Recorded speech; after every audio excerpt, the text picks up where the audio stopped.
તરફ સોમનાથમાં સ્વાભિમાન પર્વની ઉજવણી કરાશે। આજથી 11 જાન્યુઆરી દરમિયાન સ્વાભિમાન પર્વની ખાસ પ્રકારે ઉજવણી, જેમાં સળંગ 72 કલાક સુધી અખંડ ઓમકાર નાદનો જાપ કરાશે। ઓમકાર નાદમાં ભારતના પ્રમુખ તીર્થો પણ તેમાં જોડાશે। 11 જાન્યુઆરીએ પીએમ મોદી સોમનાથ મંદિરના દર્શન કરશે અને અનેક કાર્યક્રમોની અંદર તેઓ ઉપસ્થિત રહેવાના છે। સળંગ 72 કલાક સુધી અખંડ ઓમકાર નાદનો જાપ પણ કરવામાં આવશે। ઓમકાર નાદમાં ભારતના પ્રમુખ તીર્થો પણ ઉપસ્થિત રહેશે, જોડાશે તેવું તેમનું કહેવું છે।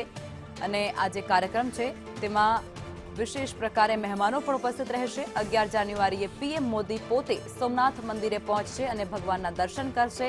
સોમનાથમાં સ્વાભિમાન પર્વની ઉજવણીને લઈ અને તમામ તૈયારીઓને આખરી ઓપ આપી દેવામાં આવ્યો છે।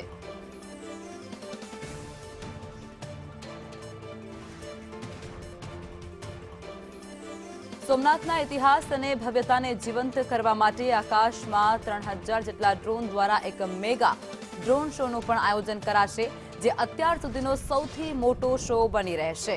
આ ઉપરાંત મંદિરની રક્ષા કાજે બલિદાન આપનાર વીરોની સ્મૃતિમાં પણ એક શૌર્ય યાત્રાનું આયોજન કરવામાં આવશે, જેમાં 108 અશ્વો સાથેનો કાફલો શંખ સર્કલથી હમીરજી ગોહિલ સર્કલ સુધી જશે। ભક્તિમય વાતાવરણ ઊભું કરવામાં આવશે અને તેના માટે મંદિર પરિસરમાં 2500 ઋષિકુમારો દ્વારા સતત મંત્રોચ્ચાર કરવામાં આવશે અને 72 કલાકનો અખંડ ઓમકાર જાપ પણ કરવામાં આવશે। આ સાથે 1000 કલાકારો દ્વારા શંખનાદ પણ કરાશે, જેનાથી મંદિર પરિસર ગુંજી ઉઠશે।